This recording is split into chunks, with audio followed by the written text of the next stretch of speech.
नमस्कार दोस्तों, स्वागत है आपका साइंस एंड जी के टिप्स यूट्यूब में। दोस्तों, अभी तक यदि आपने हमें सब्सक्राइब नहीं किया तो सब्सक्राइब कीजिए, क्योंकि हम नेक्स्ट जो टॉपिक है अच्छे टॉपिक पढ़ेंगे जो कि साइंस से ही होंगे सभी टॉपिक। तो आज का जो टॉपिक है वो है कोशिका कि कोशिका किसे कहते हैं, कितने प्रकार की होती है, इसकी कार्य क्या है इसके। तो जो कोशिका है वो जीवन की रचनात्मक, कार्यात्मक और जो मूलभूत इकाई है वो कोशिका ही होती है। सर्वप्रथम जो कोशिका की खोज है वो रोबर्ट हुक ने कॉर्क में की थी, जो कि एक मृत कोशिका थी। वीयरमैन ने हार्क ने सर्वप्रथम जीवित कोशिका की खोज की। जी हाँ, इन्होंने ये ऐसे वैज्ञानिक हुए जिन्होंने सर्वप्रथम जीवित कोशिका की खोज की थी। कोशिका विज्ञान के जनक रॉबर्ट हुक को कहा जाता है। अगर क्वेश्चन आ भी जाता है कि कोशिका विज्ञान के जनक किसे कहा जाता है, तो रॉबर्ट हुक को कहा जाता है। जीवों की जैविक क्रियाओं की रचना करने तथा उसका संचालन करने वाली मौलिक इकाई को कोशिका कहते हैं। जो जीवों की संरचनात्मक एवं उनकी जो इकाई होती है उनको कोशिका कहते हैं। कोशिका में स्वजनन पाया जाता है। ये किसी के द्वारा जनन नहीं होता, कोशिका में इसमें स्वजनन पाया जाता है, यानी खुद के द्वारा ही जनन करके नई जो कोशिका है उनकी उत्पत्ति होती है। और विच्छुक्राओं ने बताया कि नई कोशिकाओं का निर्माण पुरानी कोशिकाओं के विभाजन से होता है। इनमें विभाजन होता है। जो पुरानी कोशिकाएं हैं उनके विभाजन से नई कोशिकाओं का निर्माण होता है।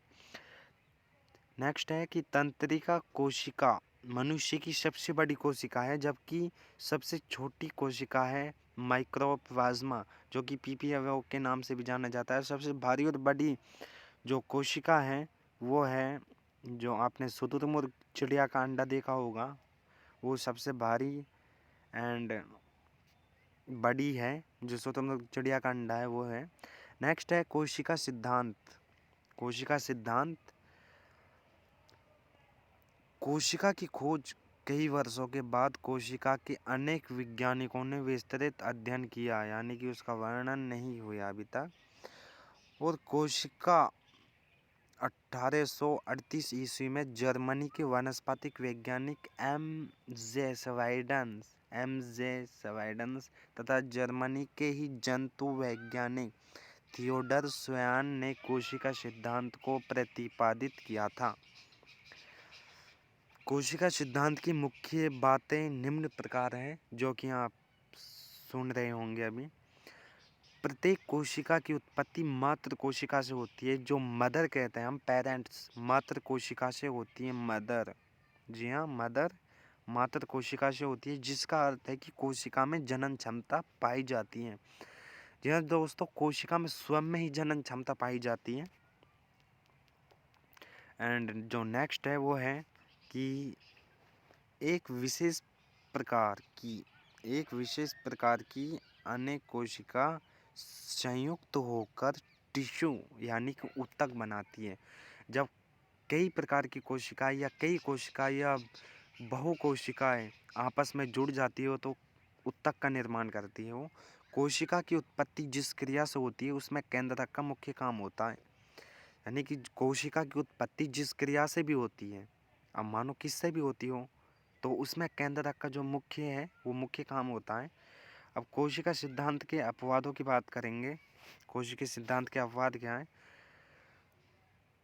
इस कोशिका सिद्धांत को बहुत समय तक कोशिका सिद्धांत ही नहीं माना गया, किंतु कुछ समय के बाद वैज्ञानिकों ने इसका अध्ययन किया और विषाणु को ही कोशिका सिद्धांत का अपवाद बताया। यानी कि कुछ समय तक तो कोशिका को सिद्धांत को कोशिका माना ही नहीं गया। वैज्ञानिकों इसका अध्ययन किया तो विषाणु को कोशिका सिद्धांत का अपवाद बताया, क्योंकि जो विषाणु होता है ना उसमें कोशिका ही नहीं होती। जी हाँ, विषाणु में कोशिका ही नहीं होती तथा विषाणु से सुस्पष्ट केंद्रक तथा अन्य झिल्ली युक्त कोशिकांग नहीं पाए जाते, उसमें कोशिकांग भी नहीं पाए जाते। तो ये पूर्णतः परजीवी है और जीवित अवस्था में तभी रहता है जब ये परजीवी पर हो, जबकि स्वतंत्र अवस्था में निर्जीव पाया जाता है, इसे कोशिका ही नहीं माना जाता, जो कोशिका सिद्धांत का सबसे बड़ा अपवाद है। जी हाँ, विषाणु है जो वो कोशिका सिद्धांत का सबसे बड़ा अपवाद है। नेक्स्ट आते हैं कि कोशिका कितने प्रकार की होती हैं। आपने 10वीं 12वीं में पढ़ा भी होगा कि कोशिका के प्रकार कितने हैं। कोशिका के दो प्रकार होते हैं, एक तो प्रोकैरियोटिक कोशिका और एक होती है यूकेरियोटिक कोशिका। कोशिका के दो प्रकार होते हैं, प्रोकैरियोटिक कोशिका और यूकेरियोटिक कोशिका। प्रोकैरियोटिक कोशिका तथा यूकेरियोटिक कोशिका की जो खोज है डाउथेरेटी व एवेन ने की थी।